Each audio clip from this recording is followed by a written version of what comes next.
By 30th June 2025, Uganda's public debt hit 115.403 trillion, registering an increase of approximately 66.76% in 5 years. Accordingly, the domestic debt significantly increased from 39.16 trillion in June 2024 to 59.02 trillion in June 2025. The Permanent Secretary and Secretary to the Treasury Ramadan Ggoobi and officials from the Ministry of Finance, Planning and Economic Development appeared before the Parliamentary Public Accounts Committee to respond to the queries in the audited reports for year ending 30th June 2025.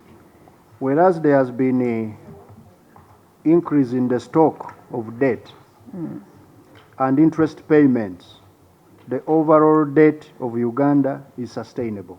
The Auditor General raised a red flag on domestic borrowing, which heightens interest and refinancing risks.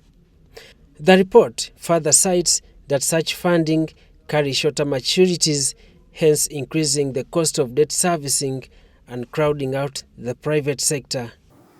The average time to repay the debt, particularly domestic debt, has improved to 8 years. PSST Ggoobi agrees with the AG's proposal that government considers acquisition of concessional external financing to lengthen domestic debt maturities. After the suspension by the World Bank of our new projects due to some factors, we have worked and restored that. They are back, and other sources of concessional financing. This is financing which is patient, debt which is patient, 50 years, no interest, zero interest.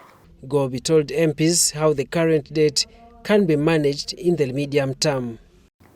And also, no, they don't charge us commitment fees. They ask us to budget for them just in case, but they don't charge so often. So that concessional debt is so critical. It will help us to reduce further on the commercial debt. Despite efforts to manage public debt, among others, the budget allocation for domestic areas has also kept decreasing, aching the MPs. It has been noted that the country's GDP has steadily grown, with a surplus balance of payments registered at $2.7 billion at the end of the last financial year.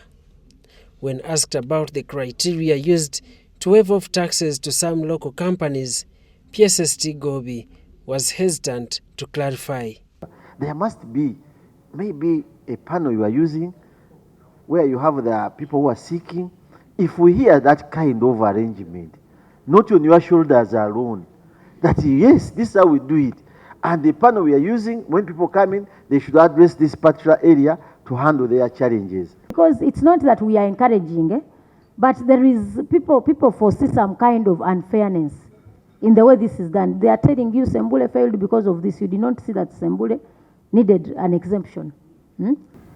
All of the people of Uganda who faced a challenge of failing to pay tax and they were being penalized, they were given a waiver as long as you satisfy certain criteria, and we put it in the national budget. Daniel Mugoya, Gloria Gwitabinji, UBC News.